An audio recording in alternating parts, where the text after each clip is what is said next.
Hello everybody, the Quiet Atheist here coming at you with another interesting video today. Now, the battle continues, my friends. The battle continues in regards to trying to stop Christians from implementing their religious propaganda into the public school system. Now, unfortunately, this is happening all over the country, and quite frankly, I think that these Christians who are doing this need to be put in their place just a little bit. Now, I know that these people have an understanding of how the Constitution works and why it was put in place. They just choose to ignore it, though, and they push that envelope as much as they can because it's all about Christianity for them. They do not care about anybody else. It is all about them wanting to shove Christianity down the throats of children in the public school system all over the country.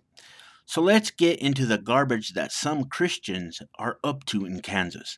Now, we've seen public schools in which coaches participate in prayers, and schools where there are prayers over the loudspeakers before football games, and schools where the Board of Education prays at meetings, and schools where students formally pray at graduation.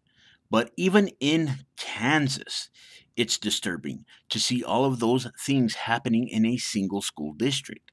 The Freedom from Religion Foundation explains. A concerned parent has informed FFRF that Liberal Unified School District 480 in Liberal, Kansas has regularly incorporated prayers into several school events.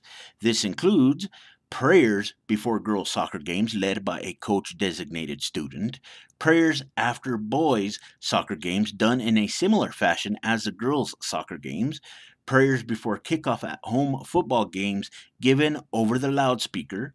Reportedly, students as well as Christian clergymen have led the prayers. An opening prayer regularly scheduled during school board meetings, according to the board's published minutes for this school year, either a board member or local Christian clergyman gives the opening prayer. A designated student reciting a prayer at commencement ceremonies.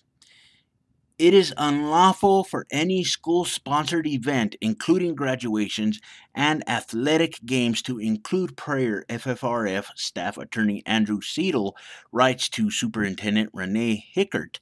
The Supreme Court has continually struck down formal and school led prayer in public schools.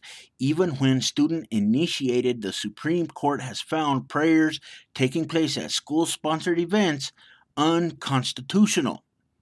There needs to be penalties for what this school is doing, guys. If I was in charge, I wouldn't even send them a warning letter. I would just file the lawsuit right away. I wouldn't even be messing around with this.